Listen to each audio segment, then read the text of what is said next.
offensively, what are the biggest areas of improvement necessary? Route concepts, adaptability, coaching, meaning execution of or something else. And then defensively, how worried should we be about the corner spot? Is there enough time for them to develop? Was this a Dex at DC problem? It's a good one. Yeah. I'll kick it off. Well, I'll start with defense. Yeah, you jump defense, I'll take the offensive side. Cool bet. And Steph made a great point, and maybe I was being a little too harsh on the guys that stepped up because obviously, I expect greatness no matter who's out there.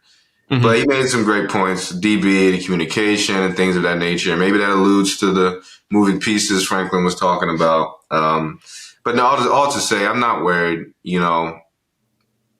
We keep talking about we have the talent, and they just have to be out there and get reps. I mean, as much as we like for a guy that's played, he's played all season, but maybe not meaningful snaps. Mm-hmm.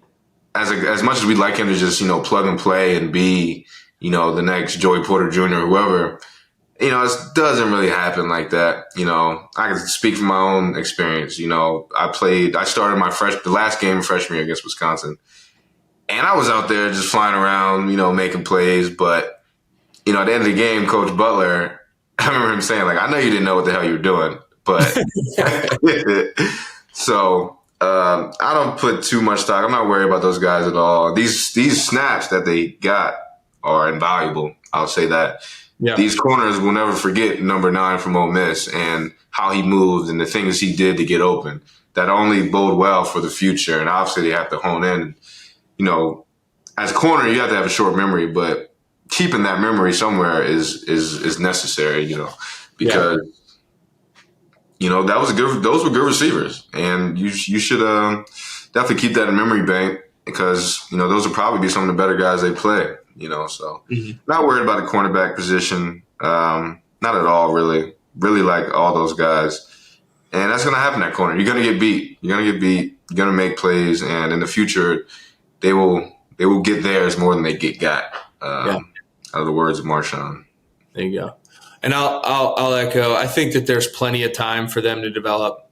You got spring, you got training camp. I think it's going to be important to make those as competitive as possible. But I think that there's plenty of time. And then with the Dex at DC thing, what you got anything on that, B? It is tough because you're not going to roll out a whole new defensive playbook. You're going to roll with what the guy's been doing all year, even though you may not have been calling the plays. That's not really going to change. And I know we said we like to, maybe I would say this is why I'm not a big proponent of the heavy blitz. And I've been kind of saying that for the past 2 years, but me myself, I kind of like a little bit of read reaction, but I don't pay too much stock in the Dex being DC.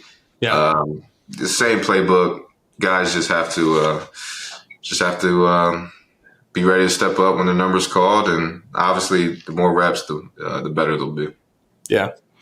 And then I'll jump on the offensive side. I think the biggest area of improvement, and I think should be a major focus for Andy Koltanecki. And I heard one of his interviews, him talking about it. He talks about being a teacher and then, making sure he maximizes what his players do well and putting them in positions to be successful, which I cannot echo how much I loved hearing that, because I think that that's obviously an extremely fundamental concept, but one that oftentimes gets overlooked by coaches every year and ultimately results in them either being fired or, reevaluating things. So, I'm happy that he has that baseline. And I think that is going to be huge because I've said it all year. Our receiving room caught a lot of slack, right? And just because we didn't have a guy who can line up and win 8-9 times out of 10 one-on-one and separate in those types of settings doesn't mean that we don't have a deep, talented room. I think we do. I think we have some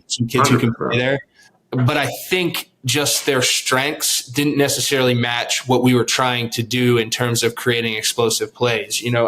We ran post over a gazillion times off of play action. We ran just straight up go routes and chucked it up a gazillion times. That's not their strong suit. And I think AK's job this offseason is finding out what pieces he has, because there is still some potential from the transfer portal, and I, may or may not be hinting at a kid from the guys wearing scarlet and gray, but there may be some pieces that help with that. But ultimately, I think it's going to be about finding what these guys do well, what Drew sees well, and putting them in positions where they can be successful, given what they do. So for me, I think that from a concept standpoint, from an adaptability standpoint, all that, I think that is the most important thing. Yeah. Because again, when it comes to talent gathering, we're there now. It's just about execution, and I think that there's times where they needed to execute better and so on and so forth. Right but I mentioned there always is going to be that. So, for me, I think as a coaching staff, you just have to eliminate that eliminate the coaching concepts and the coaching in terms of how they put these kids in positions as an excuse, right? And then you can really get to the root cause of some of these issues from an execution standpoint. And just to echo something you said earlier about, we're talking about Jackson Dart and those guys getting in a rhythm, and we've talked about it all year with opposing quarterbacks and opposing teams. Obviously, quarterback needs to get in a rhythm, but that comes hand in hand with getting some of maybe your top two receivers in rhythm as well. Like you said, it's not post over, but a simple hitch, quick release, get the ball in his hands. He feels it, he gets hit.